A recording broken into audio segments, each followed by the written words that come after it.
Hi, listeners. It is so good to be with you again here on the Connections from Here podcast. And I have such a special treat for you today. My dear friend from many years ago from Columbia Theological Seminary is here with me today. Anna McArthur has written the most beautiful book, and I am so excited to share it with you and to share my conversation with her, with you. She is a gift. Her book is a gift. And I want to welcome Anna to the show. Anna is a mom to 4 kids, including 2 recent college grads and twin girls who are now high schoolers. Anna is a blogger, a newspaper guest columnist, a contributor to parenting magazines and websites, including her View from Home and the Motherly Collective. Anna's essays have recently been published by Grown and Flown and by Business Insider. A graduate of Clemson University and Columbia Theological Seminary, Anna lives in Athens, Georgia, with her husband, Brian, and their teenage girls, who are indeed much cooler than her. Anna loves to read, garden, hike, and eats dips for dinner, just so you know. And this is her first book, and it is called Hope for Moms. It's tough out there, but so are you. Anna, thank you so much and welcome to the show. Thank you. Thanks for having me. I was saying earlier that I have now read your book multiple times. I got glimpses and nuggets and gems upon the first reading, and upon the second and third reading, I've got even more profound gems and insights. More people than ever are stepping away from organized religion. So where do we turn for support, meaning, and connection? Hi, friends, and welcome to Connection from Here, finding community in a changing world. I'm Michelle Perry. And I'm Ashley Beatty Perry. We're so happy you're here. Before we get started talking about the book, I would like to ask you just a bit about, we talk a lot about the basis for so much of the conversations we have here are about community. So would you please share with us, what was your experience of community as a young child? And maybe that was a lack of community, but could you share just a bit about what that was like for you in your growing up years? Sure. I grew up in Greenville, South Carolina, in the kind of suburbs of that town. And my community was very much my neighborhood, my swim team, my church. It was very much in proximity to where I was physically. And I think it wasn't until I was an adult that I realized community kind of was easy for me because it was set up for people like me. I loved school. It was the 80s, so we would leave for swim team in the morning and not come home till dark. There was a lot about it that worked really well for me. But I think when everywhere is your community, it's almost like nowhere is your community. And so as I've become a mom and searched for community, which really has been about finding safety for my kids, I've had to shift my idea of community, which has been to make it more intentional. It's not just where you happen to live, where you happen to go to church, or what school you're zoned to, but kind of a seeking. And I think that's because places that were safe for me weren't always safe for my kids, is what I figured out. Our twins were adopted. They're African American. They were born at 30 weeks and have had some learning challenges. And our son came out as gay when he was 15 in a pretty rural high school in Georgia. So I feel like I spent a lot of time when they were really little, almost kind of going before them, like a mines, like looking for landmines to be like, is this a safe space for this particular kid? And, Anna, one of the things I want to start delving into that with you, it was so interesting because in the very first chapter of your book, there was this interesting story you talked about. There you are, I think you're in a parking lot coming out of a store or coming out of a school, At this time, I think you had just the 2 kids. And so one is a toddler, one is a baby. You're trying to gather your things. One is on the pavement screaming. The other is getting whomped in the head by the diaper bag that's flung over your shoulder. Here comes a lady who has kind of been watching all of this transpire, and she offers to help and wonders, do you need some help? And I was so interested because in the book, in retelling this story, you're like, no, you declined her help. And so I'm interested in that piece of safety. It's like the more I sat with that story, it feels like so many of us. Here I am, I'm in this space, and there may be people around me, but is it a safe space? And in fact, I do need help, but is this a safe thing to receive help from this person in particular? And so would you tell a little bit more about kind of the starting out piece of that journey? I really did gather that as a new mom with 2 young kids, there was already a beginning to search for, am I in a safe space to ask for and receive some help here? Right. That was a safe space. I just couldn't get out of my own way. I couldn't accept the help because what I heard in that moment was judgment. What I heard was nobody else's kids are backing up traffic by having a 1-girl sit-in. Nobody else's kids. What I heard, all these things she never said. And it was that, I wasn't doing it right. My kids were always going to be out of control. And bless this woman, she was a little bit older than me and obviously had seen enough in the parking lot with me. And I said, no, I'm fine. I've got it. And she said, I don't think you do.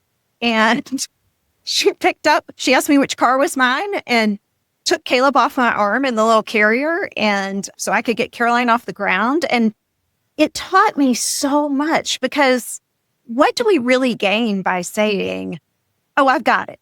I've got it. I mean, we don't gain anything. We clearly don't have it. It just delays us getting the help that we need. That's right. That's right. In that journey of here I am, and now here is a person that you said was safe and was willing to help, wanted to help. And so it really was initially coming from within you. These are the expectations I have upon myself of what your mothering should look like, how in control the kids should be. So you're saying, like, at first, what we're talking about is an internal inability to put your expectations down, to accept some grace and kindness coming your way. Right. And I think sometimes it takes, for most of us, whether it's as parents or in a job or any kind of relationship, sometimes it takes getting to a place where we clearly don't have it. And that is when we can finally accept help. I've gotten a lot better at walking into a room and saying, hey, I don't know what I'm doing, but that's come with age and maturity and humbleness. I've been humbled by my kids, I think. And like the most obvious example that I can think of is the twins. When they were 1, people started saying things to me about their hair. African-American people would say things to me about their hair, like, they look like boys. You need to do something with your hair. And I finally listened and found a beauty shop. And that is where we still go. And talk about community. I mean, that has been a space for my girls where I first heard people building them up in the way that I didn't even know that they would probably need. The sense of, yes, queen, you look amazing. Look at your braids, kind of just this building them up and sending them into the world. And then for me as their mom, I mean, it took a while. It took a while for them to get used to me being there, which is very understandable. I was in their space and I needed to just be quiet and listen for years and not interrupt them and say, I'm sorry, what do you mean by throw-in or whatever? Like, I just had to be quiet because it was a privilege for me to be in there, and they let me overhear them.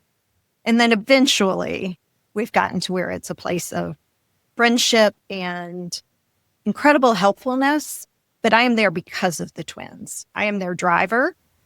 I'm their mom, but those women are invested in the twins. There's something so profound, I think, in the trajectory. So in the arc, as your book goes along, it begins to be almost revealed because of the diversity that is within your family. The twins, y'all are an interracial family.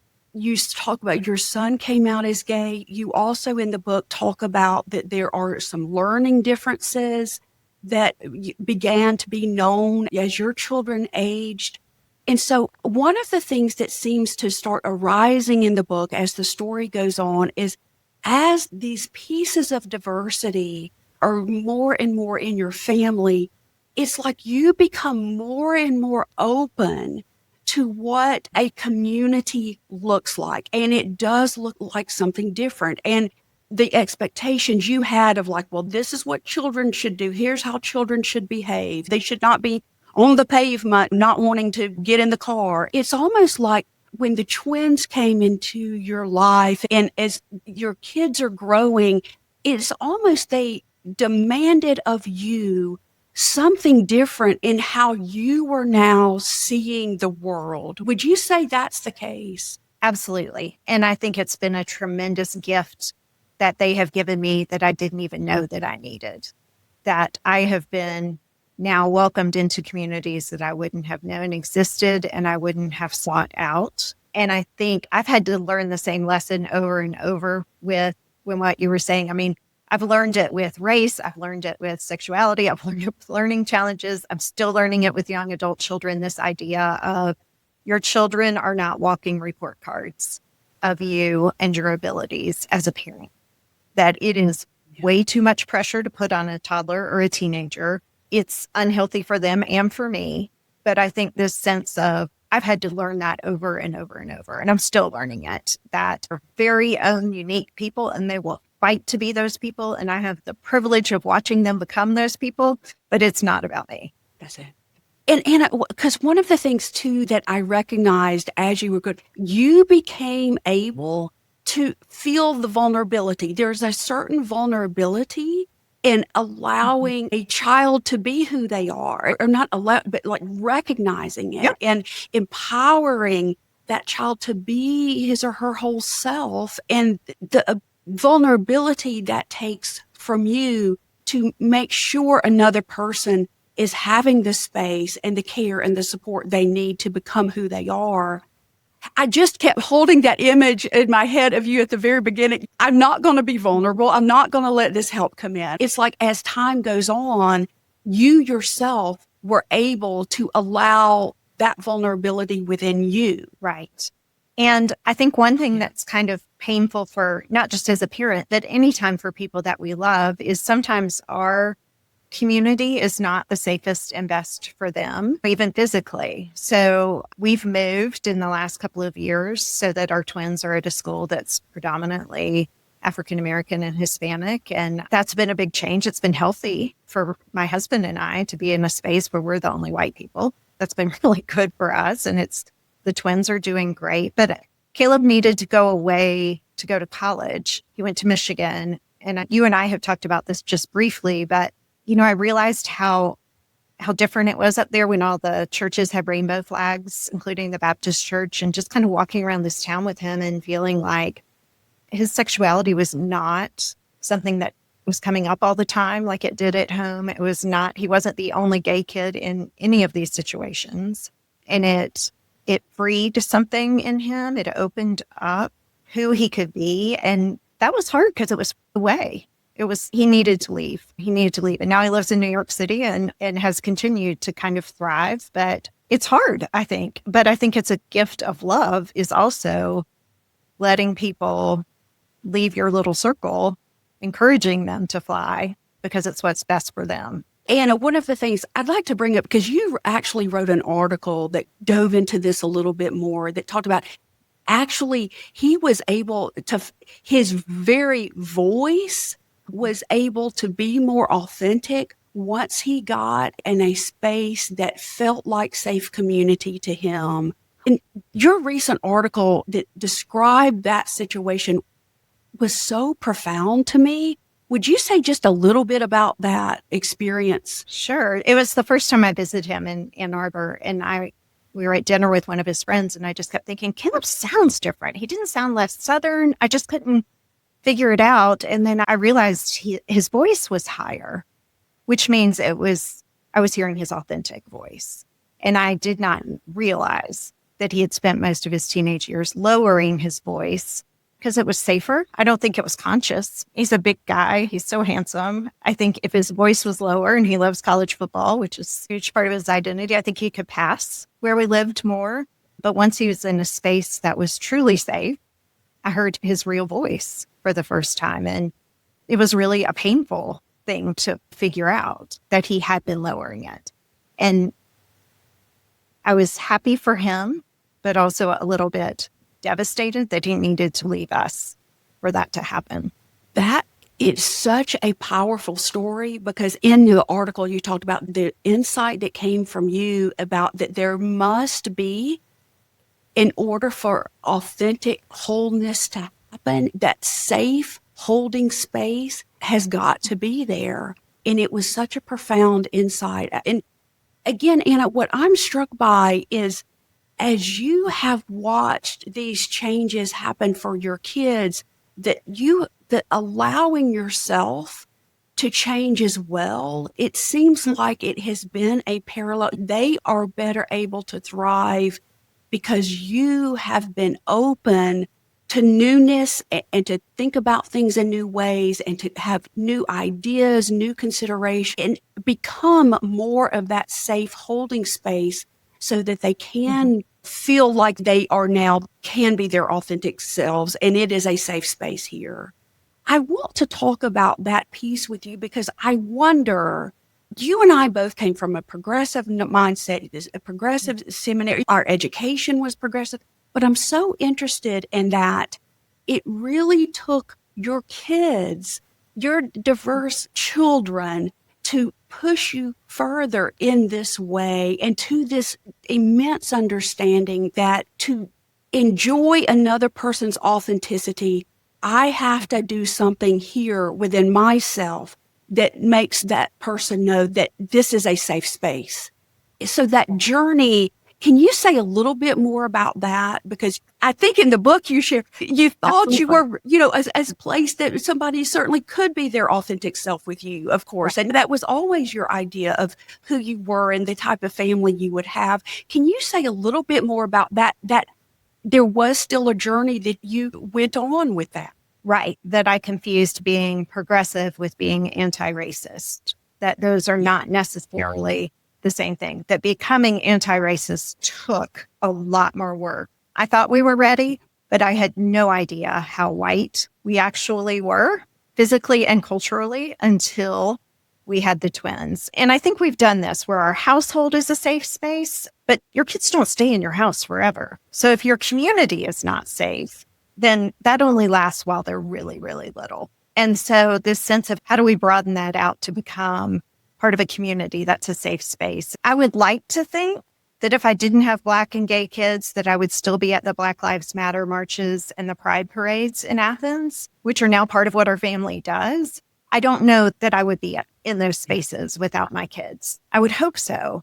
But I know that having the kids I have has got me out on the street in a way that I might not have felt quite as strongly about. And I think I just have a different lens now through which I see kind of everything. I mean, when I walk into a room, I notice if it is only white people in that room, I notice who is given the microphone and who is not given the microphone in church or civic situations. It's not the same as what my girls go through. I'm not a Black woman. I won't ever know what that feels like. I won't know what it's like to be Caleb, kind of scanning an area to see if he's safe. But I feel it pretty viscerally as their mom. I think about that too, Anna, for us in a larger community aspect, that it's very, very hard to know the experience of another if you are not in some sort of real relationship with that person who is having a different type of experience. And so what it means for us building safe communities and building communities where they know that I can be vulnerable here. I can be all of myself here. It seems very instructive to us in how do we build out communities. And it seems like it does require, we can't just be in our head and thinking, I've got this set of views, and so now that makes everything better. It really does take being in relationship with someone who is not like you to Right. say, okay, now I see where this may not have felt like a safe space for you. What can we Right. do to create a space that now is a place where you can put down your guard and speak in the Right. voice that is indeed your voice? That's something I really gleaned from your book, is that it's the being in relationship with those who are different from us that it really seemed to bring about the change for you, which as I think is really the framework of how we bring about the larger societal change. And I think the willingness for them to find that community outside of us. I mean, we have to give them blessing and permission and encouragement to find it wherever it is. And like in the book, when I talk about for teenagers, being a pool wall that I have read from another parenting author about being, if you're the wall in a pool, you're where they can come back and rest, but you're also where they can push off from. And you have to be sturdy enough and strong enough that they can push off from you, but you don't want to disappear on them, because they do need a safe, restful space. And I think as moms, and I think it is a little different for dads but as parents, I think this sense of having part of sending them off and part of giving them our blessing and our permission and our encouragement is that they don't have to worry about us, that we have our own things, that we are our own person and we'll find our own community, and we are proud of them, but we don't need them. I think that's part of now that I have young adult children. To me, that feels so powerful too, because the ability to know that somebody can find something they need from elsewhere, it feels so important, because the other side of community is kind of what you were speaking of. Is it such a tight community? Is there an allowance for go and find what you need elsewhere, and you're not going to be without us? We will still be here, but we know there may be things you cannot find here with us, but we will not desert you. We are still here as your pool wall. Yeah, absolutely. I think we have to keep practicing it. I think we do it at each stage as our kids get older. And also not just with kids. I mean, I don't think everybody listening to this is a parent. I think we do it with siblings. I think we do it with close friends. I think we do it with coworkers. This sense of, I'm not so fragile that you can't go explore. I'll be fine. And I'll be here. Yes. I think that's part of the gift that we give to one another, to go out and find their most authentic selves with our blessing. Anna, from our early education, like the non-anxious presence piece of it, that we can be the sturdy place. You don't have to worry about me. I can handle what you need to have happen. I can handle that. It feels like that is so much of what your family and you growing as a parent has been about, is knowing that you indeed are that steady space and are that pool wall. You won't collapse if you need somebody to now help you take the child to the car. That going back to the original kind of image of a young Anna standing there in the parking lot saying, I refuse to take any help, because what does that mean for me? Am I less than as a mom if there's help needed from somewhere other than me? Have I failed my children because now one of them is sitting down in the park? That I now understand that I am steady enough that help can come in from other places,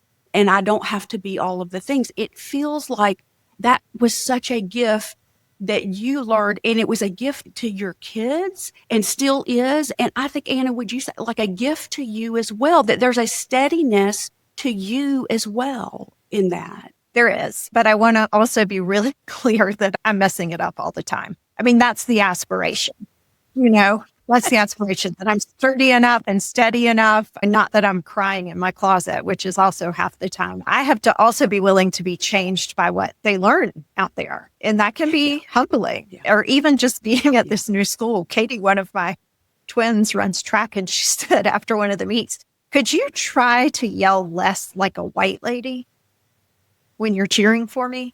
And I was like, I don't know how to yell less like a white lady. I don't even know where to start with that. This is what I sound like. I did hear myself on a video and I sounded like a siren. I could hear myself and be like, okay, yeah, I hear it. I don't know how to fix it. And Yeah, she's right. I do yell like a white lady, but that's my kid. I'm hear what really you're saying. excited. I can hear that. I don't know how to fix it. Maybe I'll just stand farther away. That's where I've landed right. I'll figure That's it out probably- right now. I'm just backed up in the stand so she can't hear me. That's right. But in it, there's something again in that story that allowing your child, allowing another person to say, this is what I need, actually. And you in your need to cheer loudly and to scream like a siren. But here is it, you're talking about a family unit, kind of a small community unit who's saying, here's what I need in my authentic self. This is what I'm looking for. This is what my need is. I need to be able to, I love the beauty in that this is how it's done, right? Nobody has the right answer. Let's figure this out together and let's build this reality together where you can cheer, but maybe it sounds a little different. There's such beauty in what you're talking about, that negotiation. And I think, most 17-year-olds are embarrassed by their parents. That's part of having 17. The twins are 17 and then they've got these white parents, and I get it. It's, they're between worlds. And I talk a little bit in the book about, I didn't get Katie these fancy shoes that she wanted.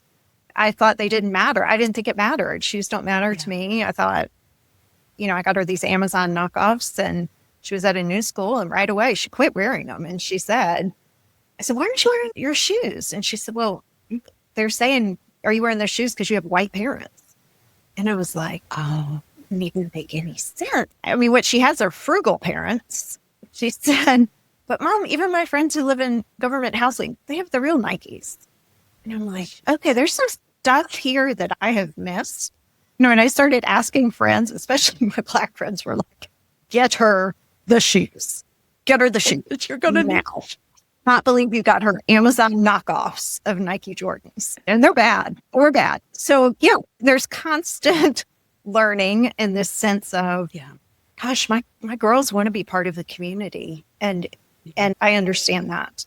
Yeah. And they are different. They're between communities in a lot of ways. Yeah. Because of who is raising them. And that's a tough place for any 17-year-old. That's right. And that came through in the book as well. And what continued to be like a through line was like, we are going to continue to learn. I don't know all the things. And again, unlike that young mother that you were in the parking lot, I know how it should be. It's like somehow the evolution of it is understanding, I don't know all the things, but I want to learn. And I want to make this space a space where you do feel like you do have what you need to be your authentic self. And I'm so struck by that. The openness to learning, it feels like a big part of how the relationships are able to work. The parent-child relationship, the relationship out in the community, is like you have been able to say, in so many instances, I don't know, but I really would like to learn. Even in the story in the beauty shop, the Black beauty shop, and being surrounded by these amazing Black women who knew how to care for your children and who knew what they needed to hear. And then somehow you come into the knowledge of, okay, this is a learning space for me, and not just about hair care, that you saw, I am now in a space to learn. And that is going to allow me to enter this community in a healthier way, which will then allow my relationship with my children to, there's something about the learning, the continual learning, that feels like such an important part of the journey you're talking about as well. And I don't know about you, but I kind of got my ass kicked by motherhood. I think some of it has just been necessity. It has been so amazing, but so hard. And so I have felt a sense of, I have to learn because we've got to stay above water. How do we, and actually one thing, thank you for saying that I seem open to learning, because one thing when we were leaving the NICU with the twins, so they were born at 30 weeks, we got them at 34 and they were still barely 5 pounds. And so they just sent us out. There was no machinery or equipment. There was some formula, but there was not. And I kept saying, Are there instructions? What do we need? And she said, mostly you got to keep them warm so they'll gain weight. So keep them wrapped up tight and keep them warm. But wanting to do a good job is the most important part of this.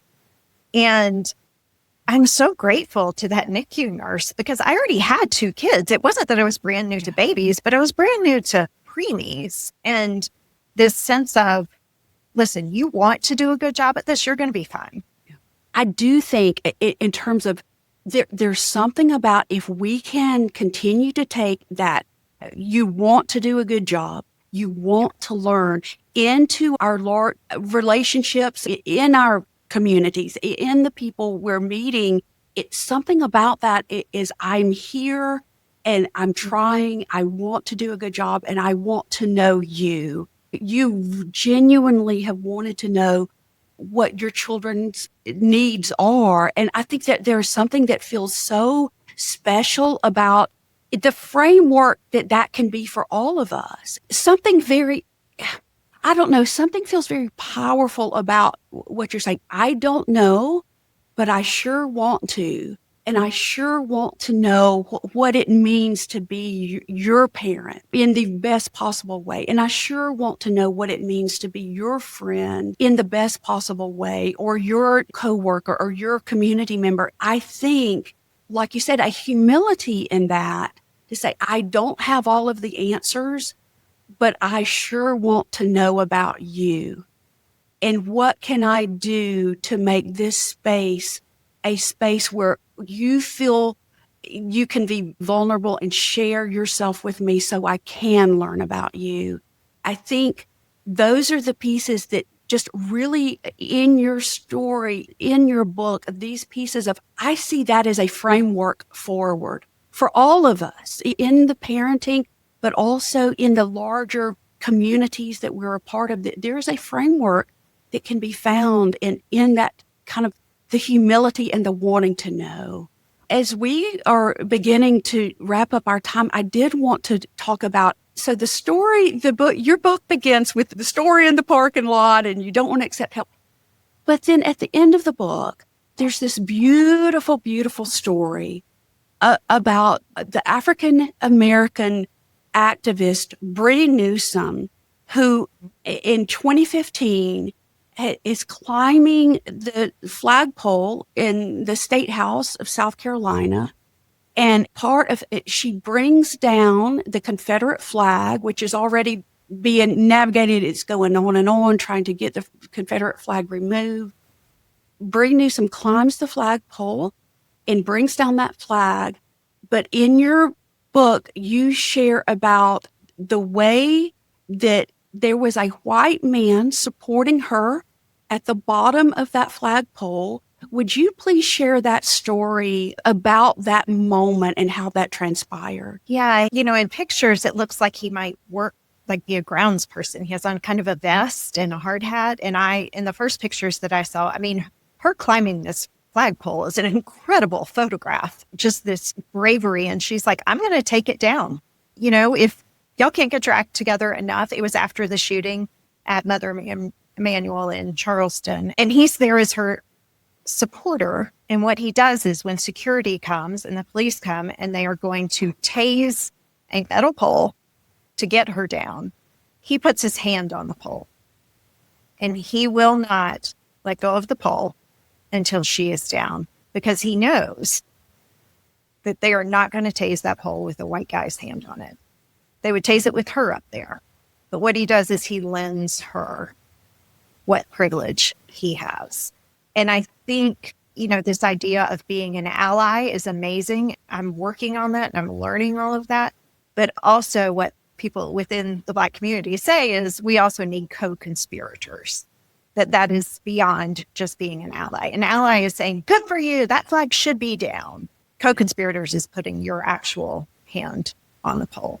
How do we do that in our daily lives? It's not going to be that dramatic for most of us. Yeah. But how do we lend what we have, what currency we have, to people who, it makes a huge, it could be life and death, some of the ways that we can lend what we have and what we know. I love that word, the co-conspirator. Anna, and like you said, for most of us, it won't even be such a dramatic gesture as what the gentleman did, but it's something like even in our daily lives, there's ways you can lend your privilege such that another person can flourish, such that another person can do what they need in their lives. It was something about the journey in the book, such a different picture from the beginning and then there at the end, that you are willing and you show us a framework for how we can be willing to be co-conspirators so other people can flourish in ways that is different from our lives. All of your kids have flourished in ways that were different from your own flourishing in your life. But so to be a co-conspirator, to say, I'm going to hold my hand to this flagpole so you can climb and do what you need to be who you are and to do the work in the world that you were here to do. Here's how I can make sure that there's a safe space for that to happen. It is such a profound story. I appreciate you lifting that forward for us to sit with and use as a way of how we can do this a little differently, be together, be with each other, be with those who are not like us a little differently, such that we all have a place to flourish in the ways that matter to us. And he knew what she needed, and it wasn't about what he needed. It was what she needed, and he could only know that by being in community with her. That's and right. I have a quick story about that, and I think it'll work when you were asking, like, going forward, what's next? Because I think, can I just tell you real quick? Yeah. It's about Please, soccer field. please. So, the world is on fire, and it's hard to know where to start and what we can do to make anything better. It's just so overwhelming. So I've been trying to pay attention to more kind of what's within 50 yards of me that I can do something about. What's something I can touch and see and is mine to do? I think that's a great question to ask is this mine to do? But one of my twins, Elizabeth, plays soccer. And in the middle of a soccer game, we were playing Appalachia High School, which is where there was a shooting about in September. So it's about 20 minutes from our house, and there was a school shooting there where teachers and students were killed. But in the middle of this soccer game, which was on our field, there was a girl who fell on the ground, but she didn't seem to be hurt, and there wasn't a penalty. I couldn't figure out what was happening, but there was a girl on the ground. She was flat out on the ground. And our team kind of went back to their bench, and I noticed all the girls around her kind of like clapping and singing, and I was like, what is happening on the field? And eventually it got back around to the parents that she was having a panic attack because she heard siren going by while she was playing soccer. The sirens that go by our school all the time triggered her PTSD from being on that hall in the shooting. And her teammates surrounded her and were trying to be louder than the sirens. And we were all our girls were tremendously affected by it. Everybody in the stands, because we don't go to Appalachia High School. The news cycle has moved on. At first I was like, why would the siren? Like, I had even forgotten that that's who we were playing. But once the word got back to the parents, and then they turned on the music really loud, so eventually she could get up, go to the bench. She didn't come back in. But her team knew what she needed. Our team didn't know. It was like only her team could do that. Yeah. So what are the things in our lives that are ours to do for people that we love that aren't going to take away that trauma? But goodness, for that moment, that, there was something just gorgeous about a group of high school girls trying to be louder than sirens. How do we find that? How do we look around and say, I can do that for you? Because I am physically here. What can I do? That's right. Oh, Anna, that is, oh my, thank you so much. Thank you so much for what you have written. Thank you so much for what your family and all that y'all are living. I thank you for bringing forward a way for us to be community for each other better. We can do this better. And I'm thankful, so thankful for you for giving us a framework of how to think about it and how to move in that direction. In our last segment, we offer a segment that we call A Step From Here. And it's something that maybe we can all take with us a little bit for this next week and in the coming days about ways that we can care for each other, connect with each other, be community for each other better. Do you have something you'd like to offer us? I think from what I saw on that soccer field, I would say, what is mine to do that is in 50 yards of me that I can make a difference? And when I ask myself that question, which I learned from a friend of mine who's in her 80s, her saying, is this mine to do? That's not a way to get out of things, but it's recognizing what is within my power to do. Where can I make a difference? And I think about it in terms of families and systems, this idea of like, I can't make somebody stop drinking in my extended family. I can't make them do some of the things I wish that they would do, but I can say, we're going to have a dry Thanksgiving. I hope you can make it. There are things that are mine to do that are reasonable, I guess. Yeah. Oh, I love that. Thank you so much. And Anna, thank you for being here today and sharing yourself with us. Thank you so much. You are a gift. Your book is a gift. Hope for moms. It's tough out there, but so are you. And I would say, again, even if you are not in a parenting role, this book is a framework for all of us to show up and be community and be connected in such a marvelous way. So Anna, thank you again for being here today. Thank you. Thanks so much for having me. What a treat. Oh, all right. Thank you, listeners, and we'll connect again soon.